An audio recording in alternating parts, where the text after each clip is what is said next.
एक मामूली सा गाय चराने वाला चरवाहा चबूतरे पर खड़े होकर राजा को ललकारता है, उसे अपशब्द कहता है। ये उस रहस्यमयी चबूतरे की ही करामात है या कुछ और? चरवाहे और उस रहस्यमयी चबूतरे की पूरी बात राजा भोज अपने दरबार में उपस्थित सभी सदस्यों को कह सुनाते हैं। राजा भोज की बात सुन दरबार में उपस्थित ज्योतिषी बोले, राजन, ये तो कोई चिंता करने वाली बात नहीं है, बल्कि ये तो शुभ संकेत है। महाराज, हमें तो लगता है बहुत जल्द आपको कुछ बहुत बड़ा हासिल होने वाला है। ज्योतिष की बात सुन राजा भोज हैरानी के साथ साथ खुश भी हुआ। वो कुछ बोलता इससे पहले ही दरबार में मौजूद विद्वान पंडित भी बोल पड़े, महाराज, ज्योतिषी बिल्कुल ठीक कह रहे हैं। आपको उस चबूतरे की खुदाई करके देखनी चाहिए, वहाँ आपको कुछ बहुत बड़ा मिलने के संकेत है। पहले ज्योतिषी फिर पंडित की कही बात सुन राजा भोज को भी ये विश्वास हो गया कि हो न हो उस रहस्यमयी चबूतरे के नीचे कुछ तो जरूर है, अवश्य ही वहाँ खुदाई करवाकर देखनी चाहिए। राजा ने तुरंत अपने राज्य के सभी बेलदारों को वहाँ जाकर खुदाई करने के निर्देश दिए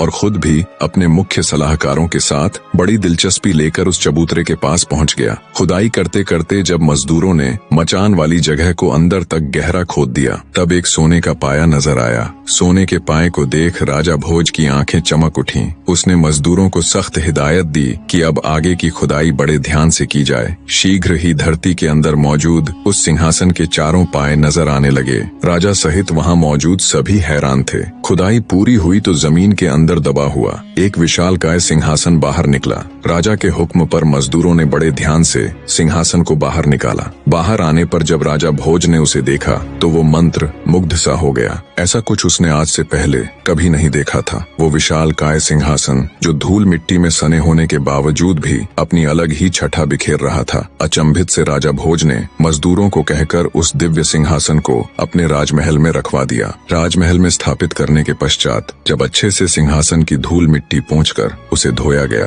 तो वो बिल्कुल चमक उठा। उस चमकते हुए सिंहासन को जब राजा भोज ने देखा तो उसका मुंह खुला का खुला रह गया। जिस किसी ने भी उसे देखा वो बस उसे देखता ही रह गया। उसकी चमक ऐसी थी कि उसे एक नजर देखे तो आंखें चौंधिया जाएं। वो विशालकाय सिंहासन किसी अजूबे से कम नहीं लग रहा था। ऐसा लग रहा था जैसे उसे किसी कारीगर ने नहीं बल्कि खुद उस ईश्वर ने तराश कर अपने लिए ही बनाया हो। उसके चारों तरफ 8-8 पुतलियां थीं। हर एक पुतली अपनी अलग ही छठा बिखेर रही थी, पर कुछ जगहों से उसके दिव्य रत्न हट गए थे। राजा भोज ने तुरंत अपने शिल्पकारों को हुक्म दिया कि जितना भी धन चाहे ले लो, जितने भी रत्न चाहिए ले लो, पर जल्दी से जल्दी इस सिंहासन को तैयार करो। लगभग 6 महीने में देश के कोने कोने से हूबहू सिंहासन में लगे हुए रत्नों जैसे ही रत्न खोजकर शिल्पकारों ने उस सिंहासन को पूरी तरह तैयार कर दिया। पूरी तरह तैयार होने के बाद जब राजा सिंहासन देखने आया